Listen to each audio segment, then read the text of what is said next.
They say snowstorms can be beautiful. White blankets covering the world in silence. But when you're trapped in one, miles from help, that beauty turns deadly. My name is Hannah Miller. I was 31 years old, and in the bitter winter of 2019, I lived through the most terrifying and miraculous night of my life.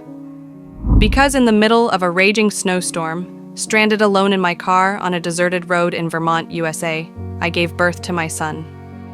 It was late January, and the snow had been falling for days. The forecast warned of a blizzard, but I thought I had time. My due date was still 2 weeks away, and my doctor kept saying, "Hannah, first-time moms usually go late. Don't worry." So when I felt the first twinges that afternoon, I brushed them off. Just Braxton Hicks, I thought. Just practice contractions. But as the snow thickened outside and the roads turned white, the pains grew sharper, deeper, more real. I left my small farmhouse around 8 p.m., thinking I could make it to the hospital 30 minutes away. The snow was falling harder now, swirling in the headlights, blinding me. The roads were empty, not a single car in sight, just me, the storm, and the growing weight of fear in my chest. Halfway there it happened. A contraction hit so strong it stole my breath. My hands clenched the steering wheel, my foot slammed the brake, and the car skidded to the side of the road. The engine hummed. The heater blew weakly, and outside, the storm swallowed the world whole. I tried to call 911. No signal, just silence. Panic surged through me as another contraction ripped through my body. My hands shook, my heart raced, my breath came in gasps. The reality hit me like ice.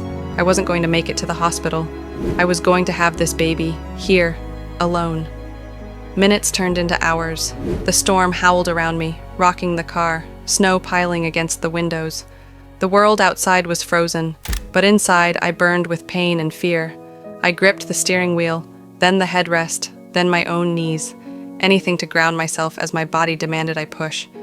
Tears streamed down my face. I screamed into the night, but no one could hear me, not in that storm. The contractions came like waves, relentless and brutal. My body trembled. My voice cracked as I whispered to myself, "You can do this. You have to do this." For him, with every push, I felt closer to breaking, and closer to bringing life into the world. And then, in the silence between the storm's howls, I heard it, a cry, small, fragile, perfect. There, in the backseat of my car, surrounded by snow and darkness, I delivered my son. I pulled him onto my chest, wrapping him in my coat, my tears mixing with his tiny cries. His heartbeat fluttered against mine, strong and steady. For a moment, the storm didn't matter. The cold didn't matter. All that mattered was that he was here, alive. Hours later, as dawn broke and the snow finally eased, headlights cut through the white. A snowplow driver spotted my car buried in the drift.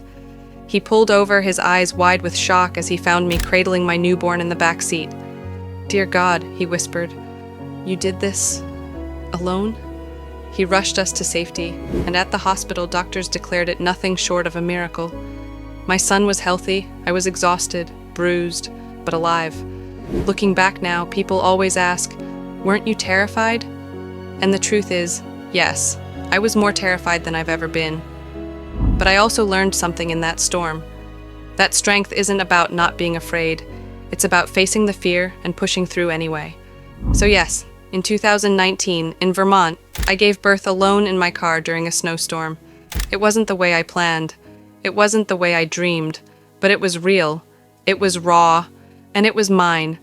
And if you asked me today if I'd change it, the answer is no. Because in that storm, in that frozen night, I met my son. And nothing matters more than that.